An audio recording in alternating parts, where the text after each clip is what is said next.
Let me give you a small account of my wife in America. I used to work in the hospital, and I was the supervisor in housekeeping. You know, the cleaning department is in my hand. I don't work few days in the week. I work 4 days in the week. I was not working on Wednesday. So this lady, she applied for a job in the hospital that I'm working. And she got a job. So when I came to work on Saturday, I saw, you know, the file on my table. It's a new stuff. So I checked it out and I saw the name and I called for her to come. So when she came, I told her what to do, go to this floor, do this and do that. When I'm done, I came to my office. When I was sitting in my office, listen to this. It's time for Zuhur. So I woke up and went to the bathroom, did my wudu, put my sajada, and I was doing my salat, going up and down, up and down, up and down. And she walked in the room. She want to ask me a few questions about the job. When she came, I was doing salat, going up and down. So she stood there looking at me like this. She was looking at me. I was going up and down. She don't know what I'm doing. When I'm done, you know what she said? She said, Mr. Mohammed. I said, yeah. She said, are you a Muslim? I said, yes. She said, oh my God, Jesus loves you. I said, hey, I love him too. Matter of fact, if you see him, tell him I say hi. I love him. She said, no, I've got to save you, man. Wallahi. She went to her room in the, her bag and she brought me a small New Testament, small one. She gave it to me. She's trying to save me. I said, thank you. I took it in good faith. And in my head, I am thinking, if she know who she's dealing with. And I'm telling you, man, if only she know who she is dealing with, she wouldn't give me the New Testament. But I took it anyway. So she was happy. I said, let me just be quiet. I'm not going to say anything. So after the break, before we closed, she came. She said, Mr. Mohammed, can I ask you something? And I want you to do it for me. I said, go ahead. I said, if it is not haram, if it is haram, no. But whatever you're going to ask me, if it is halal and within my capability, I'm going to do it. She said, but say yes before. I said, what is it? I don't know. Islam doesn't allow me to say yes. I've got to know what it is. So she said, I want you to come to church with me on Sunday. I said, me come to church with you? She said, yes, please, that's all I want. I said, okay, I will come to church with you. You know what she said? Oh, the Holy Ghost told me. Man, please. He said, the Holy Ghost told her that I'm going to accept to come to church. But what happened? Wallahi, I went to church. She called the pastor and the reverend. She said, yo, man, I'm bringing the big Muslim, huge one. So your dawah should be different, you know. It's a Muslim, big Muslim. I'm going to bring it. So I went and I sat in the front. In America, my dress is this. This is how I dress.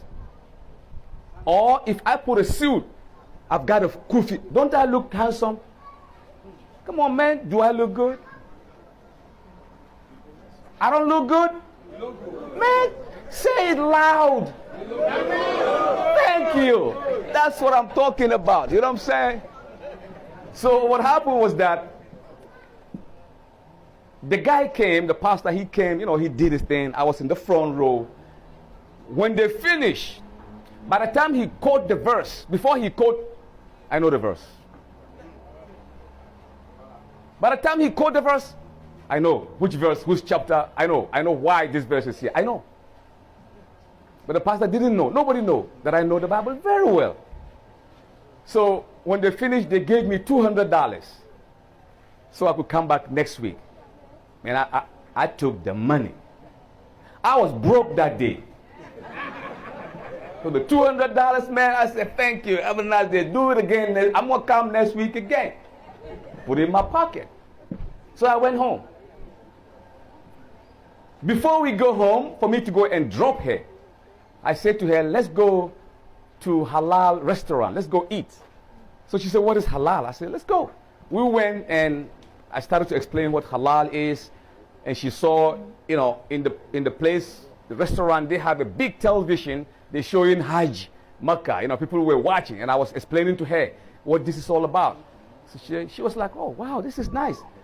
1 week done. The following week, I said to her, I want to ask you a question. And I want you to come with me to the masjid. Come with me to the mosque. She said, no, I can't. No, I can't go to the mosque. I said, why? I'm not asking you to become a Muslim. No. I want you to go and see. I didn't become a Christian, but I went to the church. Go and see. She said, okay, I go only once. I said, only once.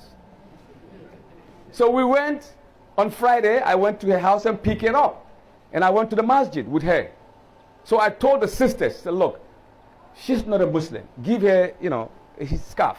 Let us sit somewhere in the masjid. There is a place to sit and look at the monitor, the TV for the khutbah in English. Allah, wallahi, Allah, He does things unbelievable. What Allah's way is not my way and your way. This lady came and sat down. The imam was not who was supposed to do the khutbah. He got stuck in the traffic, too much traffic, so he got stuck. 5 minutes, the imam is not there. So they came to me. They said, Sheikh, can you do the khutbah? I said, no, I do it next 2 weeks. He said, yeah, but the imam, this and that. I said, okay, no problem. Give me a paper. They gave me a paper. Because of her, I took the topic. Islam in the Bible. Because of her. I said, I'm going to speak on Islam in the Bible. So I woke up. Salat, Hajj, Zakah, everything about Islam in the Bible. So I started. She was looking. She saw me all of a sudden. She was like, subhanallah. I was quoting the verse left and right, north, south, east, and west. I was, what? She couldn't believe it. So when I came, after we finished, she said, Mr. Mohammed, were you a pastor before you became a Muslim or something? I said, no, I'm not a pastor. I'm a born Muslim. My father is a Muslim, grandfather Muslim, great-grand. I'm a Muslim. But my religion asked me to read. Iqra, read. So I have read your book very well. And that is what I'm going to share with you today, right now. What we do in America using the Bible and science. Science. The white man, if you give him science, he believes in science. So I said, science in the Quran. He said, how? Muhammad is over 1,400 years. What do you mean? I said, yeah, I show him many signs. Because Allah said in the Quran, وَلَقَدْ صَرَفْنَا فِي هَذَا الْقُرْآنَ لِلنَّاسِ مِنْ كُلِّ مَثَلٍ وَكَانَ لِإِنسَانَ أَكْثَرَ شَيْءٍ جَدَلًا. Allah said, we have indeed explained in this Quran every similitude. وَقُلَّ شَيْءٍ فَصَّلْنَاهُ تَفْصِيلًا. To each and everything you can think of, Allah said, it has been explained in the Quran, tafsila, in details.